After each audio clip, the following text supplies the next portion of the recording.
गोपाल कृष्ण भगवान की जय। सुबह आपने जैसे कि सुना, कृष्णमय जीवन हमारा होना चाहिए।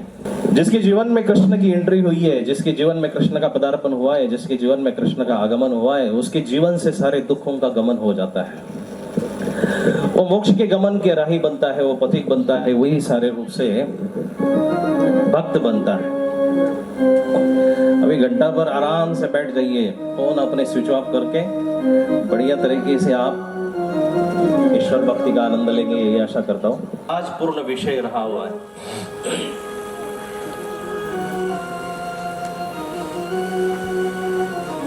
इस महाचिंतन के 27वें महाअवसर पर आप सभी उपस्थित हैं। यहाँ विराजित मेरे समकक्ष आज के इस प्रोग्राम के त्रिदोषीय अध्यक्ष आदरणीय कुलकर्णी सर जी, इस महायज्ञ का जिन्होंने पूरा घाट रचा है और इसकी प्रेरणा, इसका आधार स्थान, इस महायज्ञ की सारी भूमिका जो एक कृष्ण की तरह ही पीछे से निभाते हैं, वो सामने आते नहीं, पर सारा जो कर्तव्य है, कर्तव्य पालन है, वो सारा बड़ा सुचारू रूप से करने वाले मेरे आदरणीय गुरुवर्य, मेरे मार्गदर्शक, हित चिंतक, शुभ चिंतक, जिनका आशीर्वाद सदैव मेरे ऊपर रहा है। फिल्म जितनी मर्जी महंगी बने, जितनी मर्जी चले, जितनी मर्जी तगड़ी हो, जितनी बड़ी ब्लॉकबस्टर हो, पर सारा श्रेय जो जाता है डायरेक्टर को जाता है। मेरे डायरेक्टर गुरुवर आप हैं। मेरे बाबा जी को जो जो शब्द मुझ में डाले हैं, माली सींचता है उसको ही फल लगते हैं, उसके ही फूल लगते हैं। जिस पेड़ का सिंचन नहीं किया वो वनवासी हो जाता है, वन का हो जाता है, कटेर का हो जाता है, कड़वा हो जाता है। नीम की जो मूली होती है, नीम का जो बीज होता है, उसकी अगर कभी आपने फल देखा तो वो भी कड़वा ही होता है। और जो अंगूर का फल होता है वो मीठा होता है, पर दोनों में देखने में सेम समान लगते हैं। बच्चा कभी कभार नीम की वो गोली निमोली को उठाकर उसको भी खाता है, पर मुंह कड़वा हो जाता है। द्राक्ष को खाता है तो मीठा हो जाता है। कभी कभार वो दोनों एक जैसे लगते हैं, प्रतीत हो जाते हैं। मेरे जैसे नीम की गोली को मिठास देने वाले आदरणीय मेरे गुरुवर बाबा जी हैं। इस चिंतनी में उन्होंने बहुत से विषय मेरे ऊपर डाले हैं, जिसका मैंने एक बच्चे की तरह खिलौने को मैं ही तोड़ता हूँ, खिलौने को मैं ही जोड़ता हूँ, उसी प्रकार से एक बच्चे में वो एक उतावलापन होता है कि कोई भी खिलौना हो उसको पहले खोला जाए। उसी विषय को, उसी प्रकार से विषयों को मैं तोड़ मरोड़ कर आपके सामने पेश कर रहा हूँ। सुबह आपने सुना है कि कृष्ण का चरित्र, कृष्ण का जीवन जो है बड़ा माधुर्यपूर्ण है, मधुरता से भरा हुआ है। और जो विषय है आज की सभा का, आज के इस प्रमुख सत्र का, वो भगवान कृष्ण है। साधारण सिर्फ कृष्ण भी नहीं है, वो बाल कृष्ण भी नहीं है, पर ये सारे पात्र भगवान कृष्ण को समझने के लिए आपको बड़ा कृष्ण लेना पड़ेगा। जिसको भी कृष्ण समझ में आया नहीं, उन्होंने कृष्ण को छोटे छोटे बात से पकड़ा हुआ है, छोटे छोटे रूप में पकड़ा हुआ है। सूरदास बालकृष्ण को पकड़ते हैं, सूरदास बालकृष्ण को पकड़ते हैं क्योंकि बड़ा कृष्ण उनकी समझ से परे है। मीरा ने अपने पति के रूप में कृष्ण को स्वीकार किया, सूरदास ने बाल रूप में स्वीकार किया। जितने भी भक्त आज तक रहे हैं वो किसी ना किसी प्रकार का कृष्ण पकड़ पाते हैं, पर भगवान कृष्ण को पकड़ना मुश्किल है। वो किसी की पकड़ में नहीं आया, वो गोकुल से भी छूटा हुआ है, वृंदावन से भी छूटा है, मथुरा से भी छूटा हुआ है। अरे वो निकल कर जब उसने द्वारिका बसाई, 56 कोटि यादवों से छूटा, 16,010 पत्नियों से छूटा, सारे से छूटा। जैसे मुट्ठी में रेत ले लो, पानी ले लो, वो मुट्ठी से निकल जाती है। कृष्ण सबसे छूटा है, और यहाँ तक कि सारे विद्वानों से भी छूटा है। किसी विद्वान के भी हाथ में आज तक कृष्ण पूरा आया नहीं है, पूरा नहीं कृष्ण आया, किसी के भी हाथ में नहीं पहुंचा। तो सारे हाथों से निकल कर आगे जा पहुंचा है। शायद हम उसको पकड़ पाए। अगर नहीं भी पकड़ सकते तो प्रयास करना उचित है। अगर जिसने भी कृष्ण को पकड़ने का प्रयास किया, फिर आगे का कार्य उसका है। अत्यंति दैव मध्य पुरुष। आगे का कार्य उसका है, आखिरी में उसने मिलना है नहीं मिलना है वो उसकी मर्जी है, पर हमारी खातिरदारी क्या है, हमारी शुरुआत क्या है, हम उसके दर पर पहुंचे। उसके दर तक हम जब तक पहुंचेंगे नहीं, कृष्ण हमें समझ में नहीं आएगा। इसलिए अलग अलग रूप में कृष्ण पकड़ा हुआ है। अर्जुन कृष्ण को सखा के रूप में लेता है, द्रौपदी सखा के रूप में कृष्ण को लेती है। और ज्यादातर विद्वानों के ऊपर, ज्यादातर संतों के ऊपर, भक्तों के ऊपर कृष्ण के बाल स्वरूप का ज्यादा प्रभाव रहा है। मैंने अभी अभी जो श्लोक उच्चारण किया, वंशी विभूषित करा नवनीर दावा, इस श्लोक के पीछे बड़ी अच्छी कहानी है। मधुसूदन सरस्वती नाम के संत थे, वेदांत के बड़े मर्मदर्शी संत, बड़े तगड़े संत, वेदांत शास्त्र जिन्होंने बड़े अच्छे तरीके से घोल कर दिया था। और से महामहिम संत एक बार कृष्ण की ख्याति सुनी, और कृष्ण की ख्याति सुनने के पश्चात काशी से निकले वृंदावन की ओर। वृंदावन की ओर निकलते हैं, वृंदावन में ही सब कुछ देखते हैं, और उनका एक नियम था कि दिन में एक ही बार भिक्षा मांगना, एक ही बार भिक्षा मांगना। दिन प्रतिदिन गांव में घूम रहे, वृंदावन में घूम रहे, हर घर की भिक्षा खा रहे। एक दिन एक घर के सामने गए, भिक्षा की आवाज लगाई। माई बाहर ही रोटी बना रही थी, एक गोपी रोटी बना रही थी, रोटियां सेक रही थी, उसके साथ में उसका बच्चा रोटी से निवाला लेकर खा रहा। महात्मा जी ने आवाज लगाई भिक्षाम देही, तो भिक्षा के लिए वो माई ने महात्मा की तरफ देखा और वहां से एक रोटी उठाकर महात्मा जी की झोली में डाल दी। बड़े अच्छी भाव की कहानी है। इस भाव को आपने अगर पकड़ लिया तो कृष्ण आपकी पकड़ में आ जाएगा, नहीं तो छोटा ही है। उस माई ने एक रोटी उठाकर उस भिक्षा पात्र में डाली। महात्मा जी का ध्यान फिर से माई के ऊपर चला गया और उन्होंने देखा कि उस माई के पल्लू को उस बच्चे की विष्ठा यानी मल लगा हुआ था। महात्मा जी ने देखा, हाथ में रोटी थी, आंख बंद करी, उसके पल्लू पर तो मल लगा हुआ है, विष्ठा लगी हुई है। इस रोटी को ना पाया जाएगा ना फेंका जाएगा। रोटी फेंकी जाएगी तो अन्न का अपमान होगा, और स्वीकार करे तो इस घृणा से कैसे जीता जाए, इस घृणा से परे कैसे होया जाए। क्षण दो क्षण के लिए, पल दो पल के लिए उन्होंने आंख बंद करके सोचा, और फिर आंख बंद करते हुए उन्होंने ये सोचा कि इसको खाया न जाए, खाया जाए या खाया न जाए। ऐसी कश्मकश में वो रहे ना रहे होंगे, और उसी क्षण, दो क्षण में उन्होंने आंख खोली, और आंख खोलने के पश्चात पता लगा कि उस गोपी के साथ में बालकृष्ण बैठा हुआ है, और वो बालकृष्ण उस बच्चे के मुंह से रोटी छीन कर खा रहा है। उसी क्षण सारा अद्वैत का जो ज्ञान था वो धरा का धरा रह गया। उसी क्षण सारा ज्ञान शून्य हो गया, पानी पानी हो गया, और सोचने लगे, और जिन गोपियों को मैं देख रहा हूं, जिस भाव से देख रहा हूं, अरे वो बालकृष्ण तो इन गोपियों के पीछे पागल हो चुका है, इनके पीछे तो पागल होकर इनके बच्चों के हाथ की झूठी रोटी खाता है।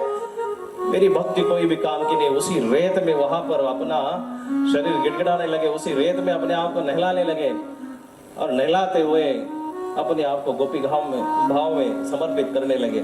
6 महीने हो गए, काशी में शिष्य विद्वान राह देख रहे थे। 6 महीनों के बाद पता लगा कि गुरुजी आ नहीं रहे, तो वो सारे शिष्य थे गुरु को देखने के लिए आ गए। वृंदावन में छान मारी, वृंदावन को खोजा, और वृंदावन में खोजने के पश्चात पता लगा कि तुम्हारे मधुसूदन सरस्वती जी तो ऐसे रेत में अपने आप को धूल मिट्टी करा रहे, रेत में खुद को नहला रहे। जब शिष्य आए, शिष्यों ने प्रणिपात किया, दंडवत किया, प्रणिपात किया, और प्रणिपात करने के पश्चात गुरुजी को प्रणाम किया। गुरुजी ये क्या अवस्था बनाई है आपने? अरे आप वेदांत के मर्मदर्शी हैं, वेदांत के पथदर्शी हैं, वेदांत का सारा भंडार आपके पास है, और इस हालात में आप अपने आप को कैसे ढाल रहे हैं? गुरुजी कहते कि बच्चों, कौन से वेदांत की बात कर रहे हैं? और फिर उन्होंने वो श्लोक बोला, वंशी विभूषित करा नवनीरदाभा पीतांबरा तरुण बिंब फलाद रुष्टा, जिसके ओंठ फल के जैसे मधुर है, जिसके हाथों में बंशी पकड़ी हुई है नव नीरद की तरह, नव मेघ की तरह, जिसका वर्ण श्यामल है, कृष्ण है। ऐसे कृष्ण की पूजा करने में मैं लगा हूँ, कृष्ण का दर्शन पाने लगा हूँ। तुम्हारा तत्व ज्ञान अपनी अपनी जगह है। जगत के रंग क्या देखो, तेरा दीदार काफी है। जगत के रंग क्या देखो, तेरा दीदार, हे हरि तेरा दीदार ही काफी है। जगत के रंग क्या देखो। दोनों हाथ से ताली बजाइए।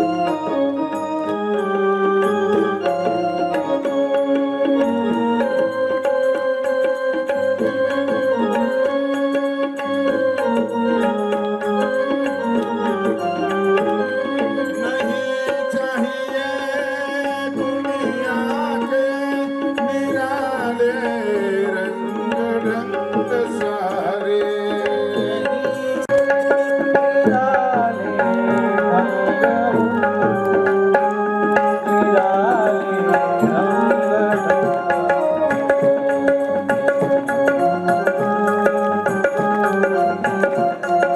तेरा दीदार काफी है।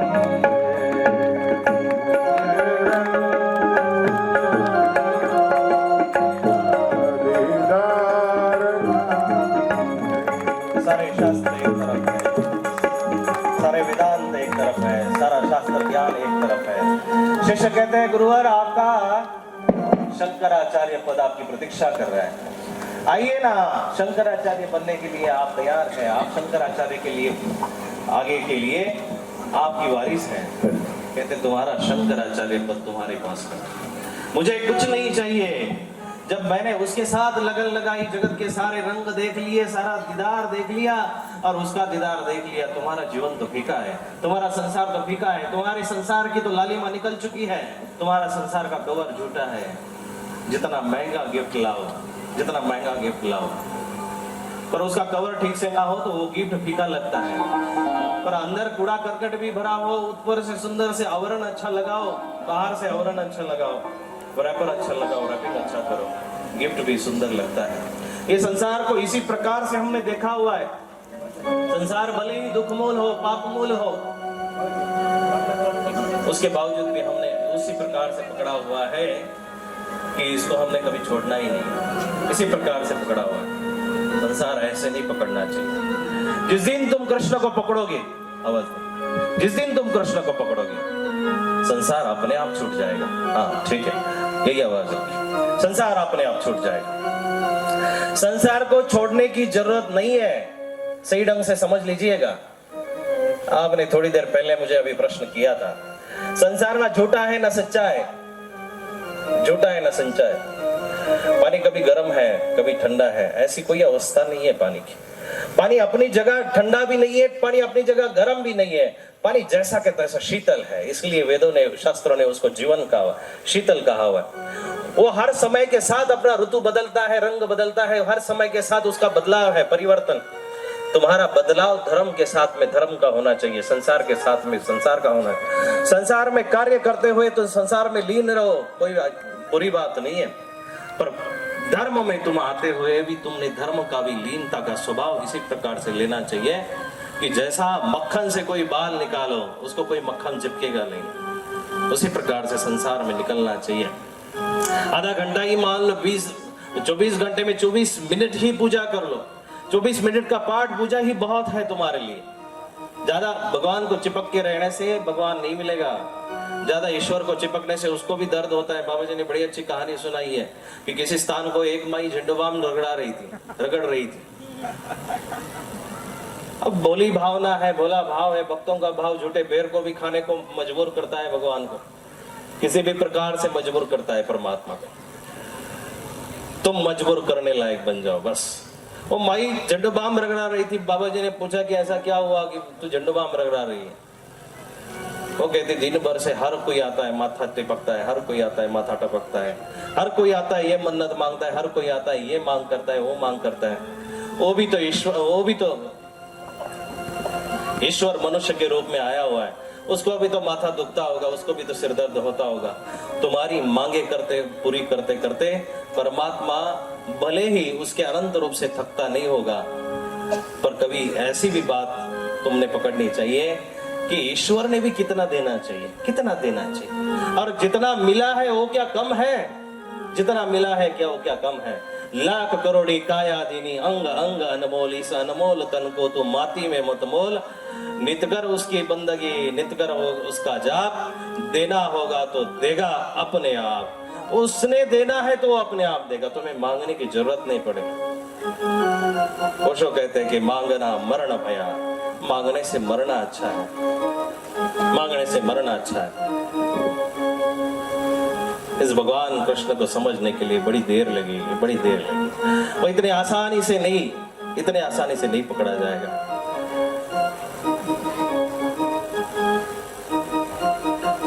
मेरा भाई बीमार पड़ी हुई है, बुखार बहुत चढ़ चुका है। इस बुखार में क्या किया जाए, कोई सूझ नहीं रही। अनेक देश के वैद्य आ रहे, अनेक देश के फकीर आ रहे, अनेक देश के डॉक्टर आ रहे। राणा जी जहां मर्जी से हर किसी को उठाकर ला रहे, बीमारी रुकने का नाम नहीं ले रही है। राणा जी ने पूछा, मेरा अरे ऐसी क्या बीमारी लगी हुई है? ये तेरा पागलपन है या तेरा बचपन है, या किस हद तक तो दीवानी हो चुकी है, किस हद तक दीवानी हो चुकी है?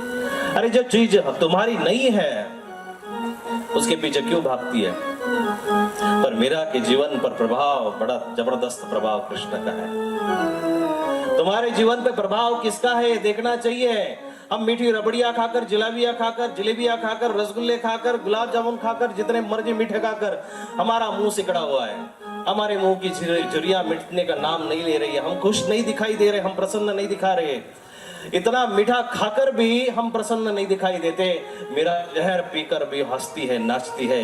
तुम्हारे जीवन पर किसका प्रभाव है, ये इससे ही पता लगता है, इससे ही पता लगता है। विष पीकर भी जो नाचती है वो मीरा है, और हम मीठा खाकर भी रोते हैं तो हम दरिद्र इंसान हैं। तुम भक्त कहाँ बने हुए?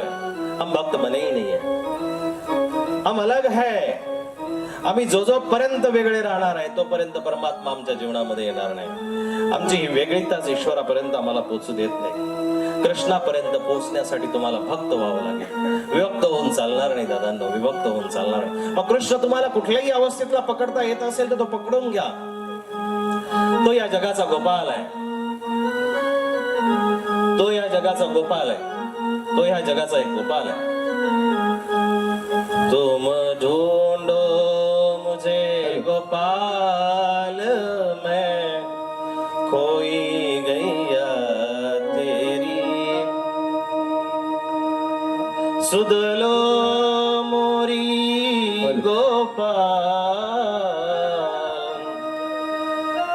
सुध लो मोरी नंदलाल, मैं खोई गैया तेरी। तुम गाय भाव से अगर इस संसार में रहे तो गोपाल तुम्हें ढूंढता हुआ आ जाएगा। कोई मुश्किल बात नहीं है, कोई मुश्किल बात नहीं। वंशी के स्वर्णाद से तेरो, हे हरि मुझे तेरे नाद से पुकार। मैं तेरे नाद को सुनना चाह रहा हूं, मैं तेरे नाद को सुनना चाह रहा हूं। मधुर तान से मुझे पुकारो, हरे कृष्ण गोविंद हरि हर, मुरली मनोहर नाम तिहारो। मुझे उभारो हे घनश्याम, में खोई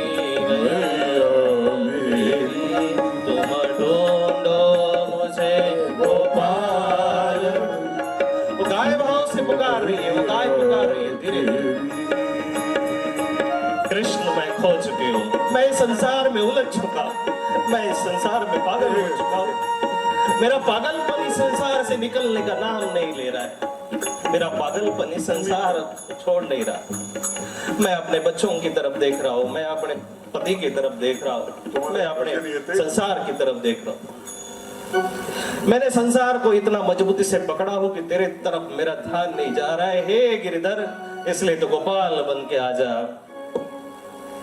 मेरी इस 5 तत्वों की बुनी हुई चादर को तू, 5 तत्वों की बुनी हुई देह को तू पवित्र कर, पवित्र कर। प्रार्थना हमारे तन मन में भिन्नी चाहिए, तभी ईश्वर का प्रसाद हमारे जीवन में मिल जाएगा। प्रसाद शब्द का बड़ा आसान अर्थ है, प्रत्यक्ष साक्षात दर्शन देने के लिए जो मजबूर करे वो प्रसाद होता है। हमारे जीवन में प्रसन्नता खो चुकी है, हम विषादी बन चुके हैं, हम दुखी बन चुके हैं। गीता इसलिए पढ़नी चाहिए, हम लोगों ने गीता इसलिए पढ़नी है कि गीता 2 ही शब्द में सम्मिलित है। गीता आपको विषाद से लेकर प्रसाद तक पहुंचाती है, ये गीता का मर्म है। आप जब जब जीवन में दुखी होंगे, जब जब जीवन में दुखी होंगे, कष्टी होंगे, उस समय गीता को पढ़िए। गीता आपको विषाद को दबाकर प्रसाद की तरफ ले जाएगी। प्रसन्नता का आपके जीवन में दर्शन होगा। प्रसन्नो चेतसो याशु, प्रसन्नता आपके जीवन में पदार्पण करेगी और फिर आपका ये अंदर का अर्जुन बोल पड़ेगा, नष्टो मोह स्मृतिर्लब्धा। प्रभु तेरी याद मुझे फिर से आ रही है। हे परमेश्वर, हे जगदीश्वर, हे गोपाल, मैं फिर से तुझे याद कर चुका हूं। इस संसार के खलबली में मैं भूल चुका था, इस संसार के दुखों में मैं तुझे भूल चुका था, पर मुझे तेरी फिर से याद आ रही, फिर से याद आ रही। कृष्ण के जीवन में और कृष्ण को जीवन में लाने के लिए तुम्हें समर्पण करना पड़ेगा। तुम्हारा जिस दिन समर्पण हो जाएगा, कृष्ण तुम्हें समझ भी आएगा और तुम्हें कृष्ण मिल भी जाएगा।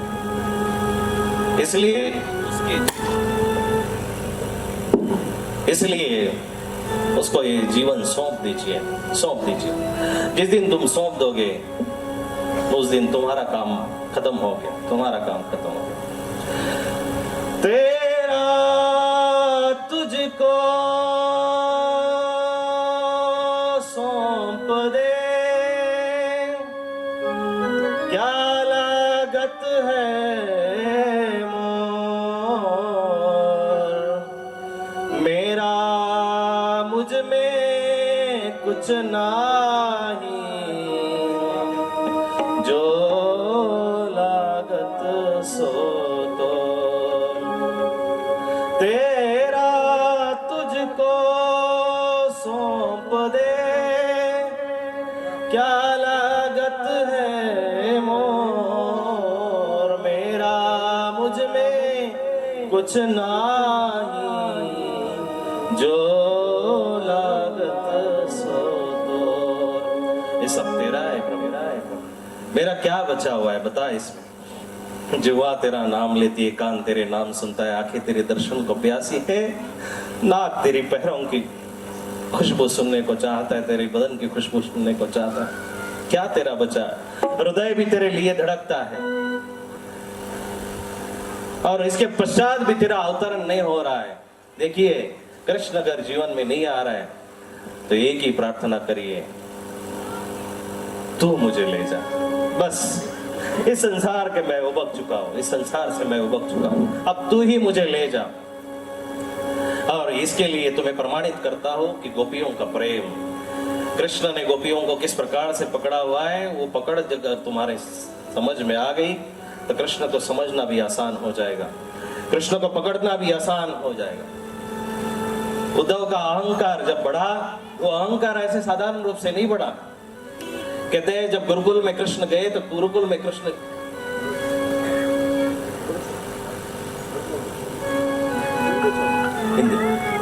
गुरुकुल में जब कृष्ण गए तो कृष्ण को माँ बाप की याद सताती है। मेरी मैया मुझे हर दिन मक्खन खिलाती है, मेरे पिताजी मेरे इर्द गिर्द घूमते हैं।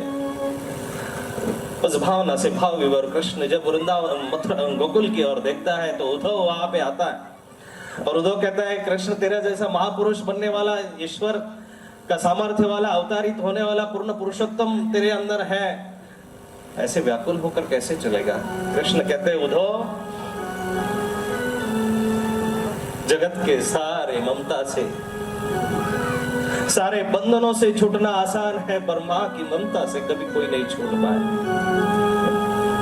उधो मुझे वृंदावन की याद आ रही है, गोकुल की याद आ रही है। मोहे ब्रज बिसरत नहीं,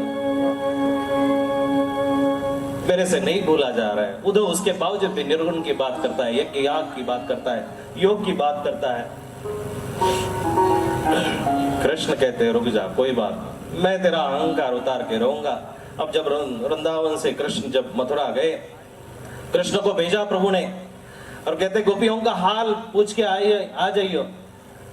गोपियों के हाल पूछने के लिए वृंदावन में जब कृष्ण जाता है तो गोपियों का हाल देखने लायक है, सुनने लायक है। गोपियों को योगियों का ज्ञान सुनाता है उद्धव।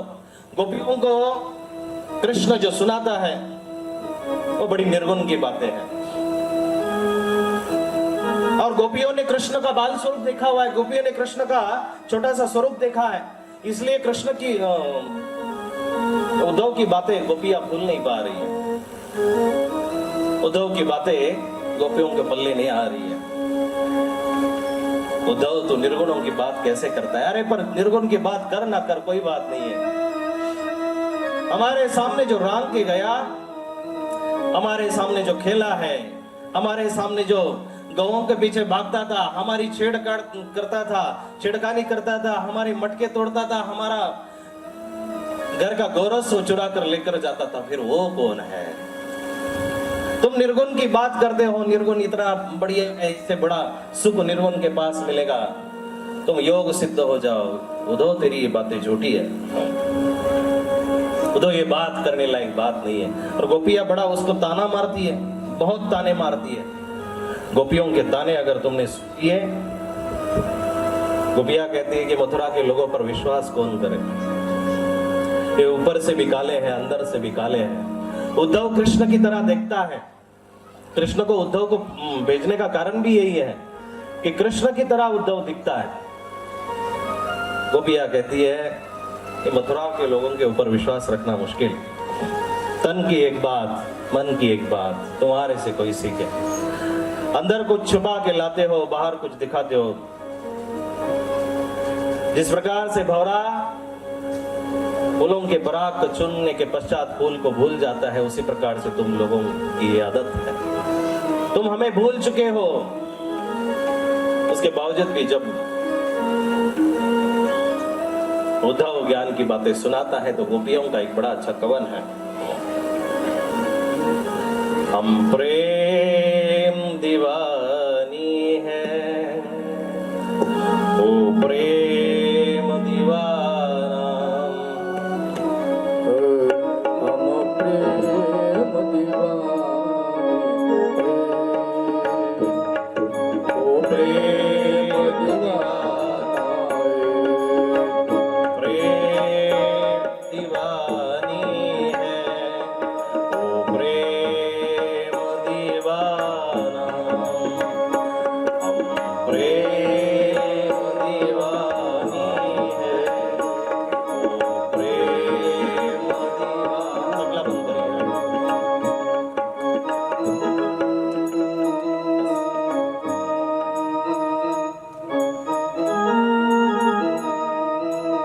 हे उद्धव हमें ज्ञान की पोथी न सुनाना, हम प्रेम दीवानी, हम प्रेम की भूखी है। हमें कृष्ण चाहिए, कृष्ण के अलावा तो कोई कुछ भी चीज लेकर आएगा, कुछ भी हमें लालच दिखाएगा, कुछ भी हमारे सामने रखे, वो हमारे लिए मंजूर नहीं है। गोपियों ने बड़े तर्क वितर्क करे हुए, गोपियां बड़ी तर्क की बात कृष्ण के साथ करती है। तन मन जीवन श्याम का, श्याम हमारा नाम, रोम रोम में बस चुका ओ मतवाला श्याम। अब इस जीवन का न कोई ठिकाना, हे उद्धव हमें ज्ञान की, तेरे ज्ञान की पोथी तेरे पास रहने दे। अहंकारी का ज्ञान भी अहंकारी होता है, भले ही जितना मर्जी हो, जितनी मर्जी पोथी की बात करे पर वो ज्ञान ही अहंकारी होता है। गोपिया पर पंजाबी में बोलती है, सुनेंगे पंजाबी। जा जा रे उधो तुरिया जा, उधो निकल यहाँ से, तेरी कोई बात तो ये कोई ज्ञान की बात यहाँ काम नहीं करेगी, यहाँ से तू निकल जा, जा जा रे उधो तुरिया जा।